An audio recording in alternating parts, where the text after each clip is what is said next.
السلام علیکم جی، میں طارق جوید پنجاب پولٹری ایسوسیشن کے چینل سے، اور ہمیشہ ہم بات کرتے ہیں اپنے مہمان سے، کویشچن آنسر کرتے ہیں، لیکن آج جو شخصیت ہمارے ساتھ ہیں ہمیں کویشچن کرنے کی کوئی ضرورت نہیں ہے۔ تو ڈاکٹر حنیف نذیر صاحب کا نام پولٹری انڈسٹری کا ایک معروف نام ہے، ریسرچر ہیں، سائنسسٹ ہیں، اسکالر ہیں، سب کچھ ہے۔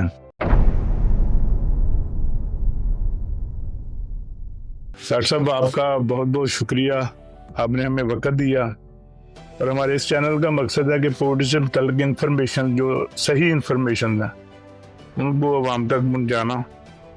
جو افواہیں مختلف قسم کی پھیلی ہوئی ہوتی ہیں، یا جب بھی مرغی مہنگی ہوتی ہے تب پھیل جاتی ہے، جب وہ مرغی سستی ہوتی ہے اس وقت تو مرغی بہت اچھی ہوتی ہے، جب مرغی مہنگی ہوتی ہے تو مختلف قسم کی افواہیں مارکیٹ میں آ جاتی ہیں، ان سے متعلق بات کرنا۔ تو آپ تفصیل سے، میرا خیال ہے کہ مجھے تو بولنے کی ضرورت ہی نہیں، آپ تفصیل سے ہمیں بتائیں پولٹری کے متعلق، اپنے متعلق اور چکن کے متعلق۔ بہت شکریہ میاں صاحب، آپ نے موقع دیا کہ ہم آپ کے چینل کی وساطت سے لوگوں سے گفتگو کر سکیں گے۔ پاکستان پولٹری انڈسٹری دنیا کی پہلے 10ہم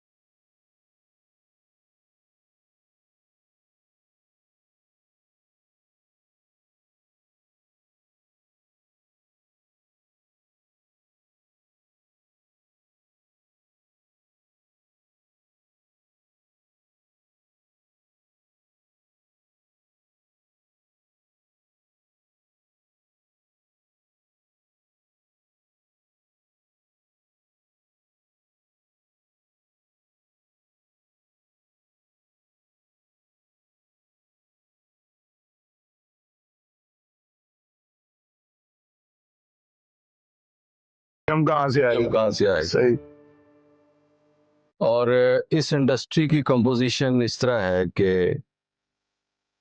گرینڈ پیرنٹس یہاں پہ امپورٹ ہوتے ہیں، دادا دادی، دادا دادی، اور وہ جو گرینڈ پیرنٹس ہیں ان کی دنیا میں صرف 2 کمپنیز ہیں۔ یہ نہیں کہ ہم امپورٹ کرتے ہیں، ساری دنیا import بلکہ امریکہ اور یورپ جیسے اور جاپان جیسے ممالک جو ہیں وہ بھی گرینڈ پیرنٹ امپورٹ کرتے ہیں۔ اچھا، میں نا چاہوں گا اس کے مطلب تھوڑا سا تفصیل سے آپ بتا دیں، کیونکہ یہ عام آدمی کو نہ تو پتہ ہے نہ عام آدمی کے علم میں یہ بات ہے، تو ذرا تھوڑا سا تفصیل سے بتائیں تاکہ لوگوں کو پتہ چلے۔ جی، میں وہی عرض کرنا چاہ رہا ہوں کہ اب جو گرینڈ پیرنٹ ہیں وہ جتنے بھی دنیا کے ممالک ہیں وہ ان 2 کمپنیوں سے ہی امپورٹ کرتے ہیں، اس لیے کہ یہ جو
ہیں وہ ظاہر ہے کاروبار بیچ کے پھر جو وقت کچھ کے اور ساتھ کرنا شروع نہیں کر چلتے وہ پیچھے رہتے جاتے. جب میٹ ایکس کی دکان کھلی ہو تو عام وہاں پہ ریسٹورینٹ کہاں چلتا ہے. تو آپ جیسا کاروباری آدمی جانتا ہے اس بات کو, وہ کہتے ہیں جی میری بھی لے کے آپ نکل جائیں. کوئی بھی کاروبار ہو ڈاکٹر صاحب وقت کے ساتھ ساتھ چلنا پڑے گا. بڑی بڑی مثالیں موجود ہیں, نوکیا کی موجود ہے, کوڈر کی موجود ہے. چھوٹی چھوٹی تو بات نہیں, بہت سی بڑی بڑی کمپنیاں رہ گئی جی کہ بالکل وقت کے ساتھ نہیں چلے. بالکل ایسے ہی ہے. تو وہ جو جن کا کاروبار کامیابی سے چل رہا ہے وہ پھر کیا کرتے ہیں کہ جو اپنا کاروبار اس طریقے سے نہیں چلا پاتے تو وہ پھر ان کو بیچ دیتے ہیں. تو یہ خرید و فروخت کا جو سلسلہ یہ چلتا رہا. ان دو کمپنیوں میں سارا کچھ ضم ہو گیا. 2 کمپنیوں نے لے لیا لیکن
عام ملک میں جانیے وہاں پہ اس کے بونلس بریسٹ کی زیادہ ویلیو ہے تو وہاں پہ وہ بریڈ بھیجی جائے جس کی بریسٹ بڑی ہوتی ہے. ایگزیکٹلی اور جہاں پہ لیکن یہ تو ایک بڑی بہت زبردست بات ہوگی. جی چونکہ اس کے بغیر جو ہے وہ اس مارکیٹ میں وہ بریڈ پاپولر بھی نہیں ہوگی اور لوگوں کو اپنا پسندیدہ چیز جو ہے وہ جو سائنس تو یہاں تک پہنچ گئی کہ وہ اپنی مرضی سے ایسے جینیٹک چینجز کرتے ہیں کہ وہ بریسٹ بھی بڑھا سکتے ہیں, وہ لیگ بھی بڑھا سکتے ہیں. اور یہاں پہ ابھی تک یہی سلسلہ نہیں ختم ہو رہا کہ نہیں جی مرغی اتنی جلدی تیار کیوں ہوگی. یہ کیا بات ہے, یہ ٹانگوں پہ کیوں نہیں کھڑی ہوئی. یہ آپ کی باتوں سے لوگوں کو پتہ چلے گا کہ اس کے پس پردہ ہے کیا. جی میاں صاحب دنیا میں سائنسی ترقی کا جو رول ہے وہ بہت بڑھ گیا ہے اور آنے والے دنوں میں تو یہ اور بڑھے گا. جس طرف آپ اشارہ کر رہے ہیں اس کو ہم کہتے ہیں بایو ٹیکنالوجی. یہ تھی نیچرل بریڈنگ. جب سے بایو ٹیکنالوجی